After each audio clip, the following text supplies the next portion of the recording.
Senator doctor Mossadegh Malik साहब, पाकिस्तान तहरीक इंसाफ एक बार फिर एस्टैब्लिशमेंट से बातचीत करने की ख्वाह है। ऐसी खबरें, ऐसी इत्तलात आ रही हैं। आप लोगों के भी मुज़ाकरात चल रहे थे, वो मुज़ाकराती कमेटी स्पीकर ने अभी तक तहलील नहीं की। तो आप क्या चाहेंगे, आपकी राय क्या है, आप एडवाइस क्या करेंगे कि पीटीआई एस्टैब्लिशमेंट के साथ ही डायरेक्ट हो जाए, आप लोगों के लिए ख़तरा बढ़ जाए, या एक बार फिर इन मुज़ाकरात को रिवाइव किया जा सकता है? मुसद्दिक मलिक साहब, हुकूमत एंड अपोजिशन के। देखिए, आपने जो अपना इब्तदाइया दिया है, अगर आप इजाज़त दें तो मैं उस पर एक घड़ी तबसरा करना चाहता हूँ। आपने अपने इब्तदाइये में ये कहा कि ये लोग जो फ़रीक हैं और क्रिकेट में जो फ़रीक हैं वो सियासत में दुश्मन हैं, यही है फ़र्क। अगर आप फ़रीक रहें तो आप दोस्त भी रह सकते हैं, आप कंपेटिटिव होते हैं, आप सियासत में नोक झोंक करते हैं, आप स्पिन करवाते हैं, पेस बॉलिंग करवाते हैं, हुक करते हैं, कभी कैच हो जाते हैं, कभी विकेट उड़ जाती है, मगर आप एक दूसरे के दुश्मन नहीं होते।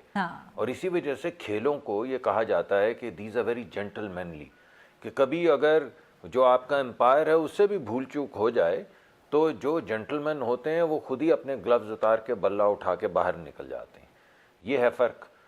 क्योंकि पीटीआई की आमद से ये जो फ़रीक वाला रवैया था, या जो रवैया था कि हम सियासत में एक दूसरे के दुश्मन नहीं हैं, ये बहुत देर तक चला 1990s में, मगर फिर ख़त्म हो गया। और लाकर पीटीआई ने जब दोबारा उसकी बुनियाद रखी तो वो दुश्मनी जो है वो ख़त्म नहीं हो पा रही, वो दोबारा से खिलाड़ी नहीं बन पा रहे, दोबारा से खेल के मैदान में या सियासत के मैदान में उतर के एक कंपेटिटिव गेम नहीं लोगों को दिखा पा रहे। तो ये मेरे ख्याल में आपने खुद ही अपने इब्तदाइये में अपने सवाल का जवाब दे दिया कि ये दुश्मनी क्यों है।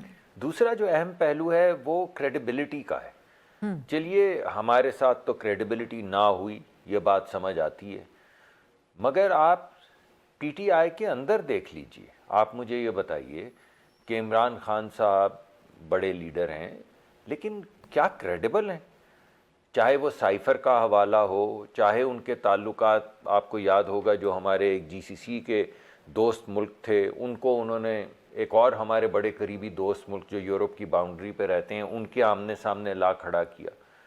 तो जब आप क्रेडिबिलिटी भी देखते हैं, या फ्रांस के सदर को उन्होंने कह दिया कि मुझे फ़ोन किया था, मैंने तो उसका फ़ोन ही नहीं उठाया और मैंने कहा मैं बिज़ी हूँ, तुम्हारा फ़ोन नहीं सुन सकता। फिर फ्रेंच एम्बेसी ने कहा कि भाई वो तो एम्बेसी से टेलीफोन आया था ये पूछने के लिए कि वो आपको बात टाइम सेट करना चाहते हैं मुबारकबाद देने का। तो ना इंटरनेशनली कोई क्रेडिबिलिटी है, ना आपके जिनको आप फरीक मानते हैं यानी सियासी जमातें, उनमें से कोई आपकी बात इससे पहले बेइंतहा मर्तबा आपस में बैठ के कोशिश की गई निगोशिएशन हो, जैसे आप कमरे में आके बैठ जाएं वो कहते हैं एनआरओ मांगता है। ये मैं पुरानी उनकी हुकूमत की बात कर रहा हूं। तो यहाँ पर भी लोगों को यानी यकीन ही नहीं है कि खान साहब की किस बात से, जो खुद कहें कि यू टर्न लेना सबसे बड़ा खासा है लीडर का, उनसे क्या बात की जाए। तो ये एक बहुत ज़्यादा, और फ़ौज को देख लीजिए, आपने कहा कि जी वो डायरेक्ट उनसे बात करें या डायरेक्ट हमसे भी डायरेक्ट कर सकते हैं अगर चाहें, क्योंकि वो तो कहते हैं कि हमसे बात नहीं करेंगे, सिर्फ इस्टेब्लिशमेंट से बात करेंगे, तो बेशक उनसे भी करते। लेकिन जब वो कहते हैं कि मैं कब्र तक तुम्हारा पीछा करूंगा, वो लोग जो शहीद हो जाएं उनके खिलाफ वो बाकायदा कैंपेन्स चलवाते हैं, उनके बच्चे बच्चियों के खिलाफ कैंपेन्स चलाते हैं सोशल मीडिया पे। तो जब आप एक तरफ कहें कि मैंने बात करनी है और दूसरी तरफ कहें मैं कब्र तक पीछा करूंगा, तो फिर जिसने आपसे बात करनी है वो सोचता है कि आप कब्र तक पीछा करेंगे या बात करेंगे, दोनों चीज़ें तो नहीं हो सकती। इस वजह से ये क्रेडिबिलिटी का बहुत बड़ा गैप है, जिसकी वजह से मैं समझता हूँ आपने जो खाका खींचा है वो बिल्कुल सही है, और आप ही के इब्तदाइये में आपके सवालात का जवाब था। Quite interesting and elaborative response from your side senator Musaddiq Malik साहब। मैंने सवालात उठाए थे, उन सवालात का आपने बड़ा भरपूर जवाब दिया।